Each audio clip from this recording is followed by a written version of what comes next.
তো আজকে তোমাদের সাথে শেয়ার করব আমাদের বাড়িতে তৈরি হওয়া একটা থালি, যেটাতে প্রথমেই আমরা নিয়ে নিয়েছিলাম টেস্টি ছোলার ডাল।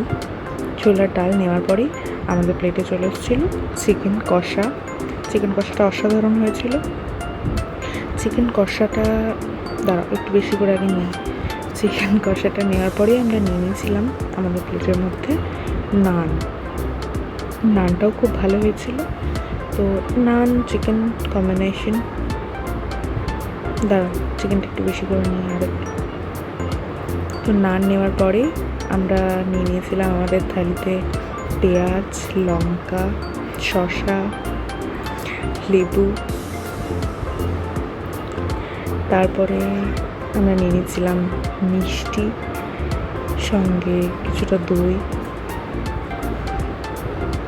দইটাও বাড়ি বানানো, একদম অসাধারণ খেতে হয়েছিল। তারপরে আমরা নিয়ে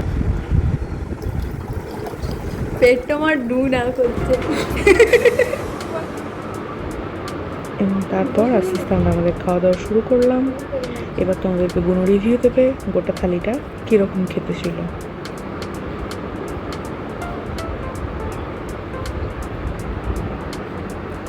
বোনের তো মনে হচ্ছে ভালোই লাগছে। তোমাদের কেমন লাগছে অবশ্যই কমেন্ট করে জানিও। ভালো লাগে একটা লাইক করে দিও, আর চ্যানেলটা প্লিজ সাবস্ক্রাইব করে দিও, যাতে এরকম ভিডিও তোমাদেরকে অনেকবার দেখাতে পারি। এরপরে বানিয়ে নিয়েছিলাম হালকা করে একটা লস্যি।